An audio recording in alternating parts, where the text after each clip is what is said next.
আসসালামু আলাইকুম। বাংলাদেশ বেতার, গোপালগঞ্জ। খবর পড়ছি নাহিদা। মাদারীপুরে বেসরকারি চিকিৎসা সেবা প্রতিষ্ঠান নিরাময় হাসপাতাল গতকাল পরিদর্শন করেছেন মাদারীপুর ২ আসনের সংসদ সদস্য জাহানদার আলী মিয়া। পরিদর্শনকালে সংসদ সদস্য জাহানদার আলী মিয়া বলেন, নিরাময় হাসপাতাল দক্ষ চিকিৎসকদের মাধ্যমে সুষ্ঠুভাবে পরিচালিত হচ্ছে এবং রোগীদের মানসম্মত চিকিৎসা সেবা দেয়া হচ্ছে। এ সময় হাসপাতালের কাগজপত্র ও সরকারি অনুমোদনের বিষয়েও পর্যালোচনা করেন তিনি। কাগজপত্র সঠিকভাবে সংরক্ষণ করায় হাসপাতাল কর্তৃপক্ষের প্রশংসা করেন সংসদ সদস্য। পরিদর্শনকালে উপস্থিত ছিলেন ডাক্তার অখিল সরকার, হুমায়ুন কবির ও হাসপাতালের পরিচালক মোহাম্মদ সারোয়ার আলম সহ গণ্যমান্য ব্যক্তিবর্গ। পবিত্র ঈদুল আজহায় কুরবানির বর্জ্য পরিবেশসম্মতভাবে অপসারণে করণীয় বিষয়ে গতকাল নড়াইল জেলা তথ্য অফিসের ব্যবস্থাপনায় লিফলেট বিতরণ করা হয়েছে। জেলা তথ্য অফিসার জানান, পবিত্র ঈদুল আজহায় পরিবেশ দূষণ রক্ষায় ব্যাপক প্রস্তুতি গ্রহণ করা হয়েছে। সেই আলোকে প্রতিটি এলাকা পরিষ্কার পরিচ্ছন্ন রাখতে কুরবানির বর্জ্য পরিবেশসম্মতভাবে অপসারণে জনসাধারণের মাঝে সচেতনতা বৃদ্ধি করতে এসব প্রচারণা চালানো হচ্ছে। শহর ও গ্রামের মানুষ সহজেই স্বতঃস্ফূর্তভাবে কুরবানির বর্জ্য অপসারণের করে পরিবেশ রক্ষায় ভূমিকা রাখবে বলেও আশা করা হচ্ছে। এদিকে কুরবানির বর্জ্য পরিবেশসম্মতভাবে অপসারণে জনসচেতনতা বৃদ্ধির লক্ষ্যে গতকাল শরীয়তপুরেও সড়ক প্রচার কার্যক্রম পরিচালনা করেছেন জেলা তথ্য অফিস। সড়ক প্রচারে জানানো হয়, কুরবানির পশুর বর্জ্য নির্ধারিত স্থানে ফেলতে হবে এবং দ্রুত মাটিচাপা বা অপসারণের ব্যবস্থা করতে হবে। এছাড়া খোলা স্থানে বর্জ্য ফেলে না রাখা, ড্রেন ও জলাশয়ে বর্জ্য না ফেলা এবং দুর্গন্ধ ও জীবাণু বিস্তার রোধে জীবাণুনাশক ব্যবহার করার আহ্বান জানানো হয়। প্রচার কার্যক্রমে আরও বলা হয়, পরিচ্ছন্ন পরিবেশ বজায় রাখতে স্থানীয় সরকার প্রতিষ্ঠান, স্বেচ্ছাসেবী সংগঠন ও সাধারণ জনগণকে সমন্বিতভাবে কাজ করতে হবে। সচেতনতা বৃদ্ধি পেলে কুরবানির বর্জ্য ব্যবস্থাপনা আরও কার্যকর হবে এবং পরিবেশ ও জনস্বাস্থ্য সুরক্ষিত থাকবে। জেলা তথ্য অফিস জানায়, জনসচেতনতা বৃদ্ধিতে এ ধরনের প্রচার কার্যক্রম ভবিষ্যতেও অব্যাহত থাকবে। শরীয়তপুরের ভেদরগঞ্জ বাজারে গতকাল ভোক্তা অধিকার সংরক্ষণ অধিদপ্তরের অভিযানে দুটি প্রতিষ্ঠানকে ১২,০০০ টাকা জরিমানা করা হয়েছে। জাতীয় ভোক্তা অধিকার সংরক্ষণ অধিদপ্তরের সহকারী পরিচালক জান্নাতুল ফেরদৌসের নেতৃত্বে এ অভিযান পরিচালিত হয়। অভিযানে প্রতিশ্রুত সেবা যথাযথ না দেয়া এবং মূল্য তালিকা প্রদর্শন না করার অভিযোগে দুই প্রতিষ্ঠানকে এ জরিমানা করা হয়। অভিযানে সহযোগিতা করেন উপজেলা স্যানিটারি ইন্সপেক্টর মোহাম্মদ আক্তার হোসেন।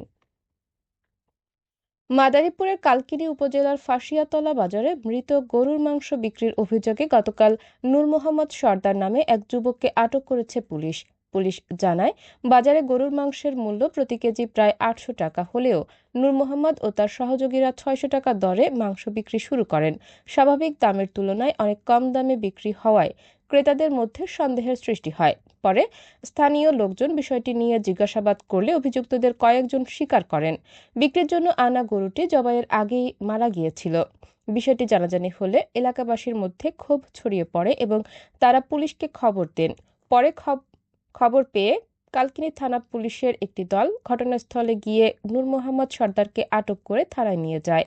তবে তার সহযোগী ঘটনাস্থল থেকে পালিয়ে যায়। বিষয়টি তদন্ত করে প্রয়োজনীয় আইনগত ব্যবস্থা নেওয়া হবে।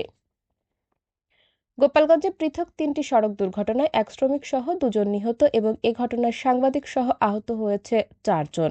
গতকাল সকাল ১১টার দিকে গোপালগঞ্জ টেকেরহাট সড়কের সদর উপজেলার ভেড়ারবাজার ও শনিবার রাতে কাশিয়ানী উপজেলার ওড়াকান্দি ঠাকুরবাড়ি ব্রিজের কাছে এসব দুর্ঘটনা ঘটে।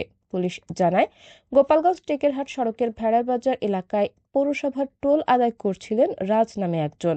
এ সময় দ্রুতগামী একটি ট্রাক তাকে চাপা দিলে গুরুতর আহত হন। পরে স্থানীয়রা তাকে উদ্ধার করে প্রথমে গোপালগঞ্জ মেডিকেল কলেজ হাসপাতালে ভর্তি করে। সেখানে অবস্থার অবনতি হলে ঢাকা মেডিকেল কলেজ হাসপাতালে নেওয়া হয়। পরে সেখানে চিকিৎসাধীন অবস্থায় তার মৃত্যু হয়।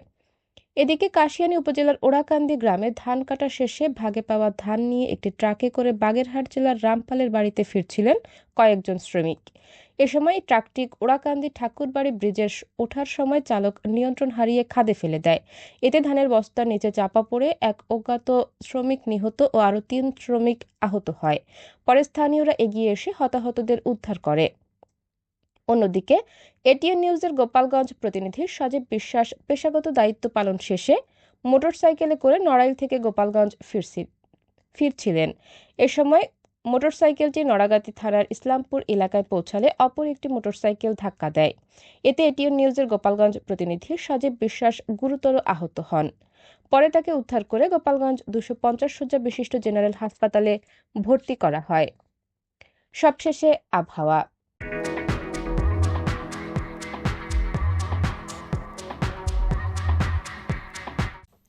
আজ সন্ধ্যা ৬টা পর্যন্ত দেশের অভ্যন্তরীণ নদীবন্দরসমূহের জন্য আবহাওয়ার পূর্বাভাসে বলা হয়েছে, রাজশাহী, পাবনা, বগুড়া এবং ময়মনসিংহ অঞ্চলসমূহের উপর দিয়ে পশ্চিম অথবা উত্তর পশ্চিম দিক থেকে ঘন্টায় ৬০ থেকে ৮০ কিলোমিটার বেগে অস্থায়ীভাবে ঝোড়ো হাওয়া সহ বৃষ্টি অথবা বজ্রবৃষ্টি হতে পারে। এসব এলাকার নদীবন্দরসমূহকে ২ নম্বর, আমি আবারও বলছি, ২ নম্বর নৌ হুঁশিয়ারি সংকেত দেখাতে বলা হয়েছে। এছাড়া রংপুর, দিনাজপুর, ঢাকা, টাঙ্গাইল, কুমিল্লা এবং সিলেট অঞ্চলসমূহের উপর দিয়ে পশ্চিম অথবা উত্তর পশ্চিম দিক থেকে ঘন্টায় ৪৫ থেকে ৬০ কিলোমিটার বেগে অস্থায়ীভাবে ঝোড়ো হাওয়া সহ বৃষ্টি অথবা বজ্রবৃষ্টি হতে পারে। এসব এলাকার নদীবন্দরসমূহকে ১ নম্বর সতর্ক সংকেত দেখাতে বলা হয়েছে। খবর শেষ হলো। আমাদের পরবর্তী খবর প্রচারিত হবে আগামীকাল সকাল ৮টা ৩০ মিনিটে বাংলায়।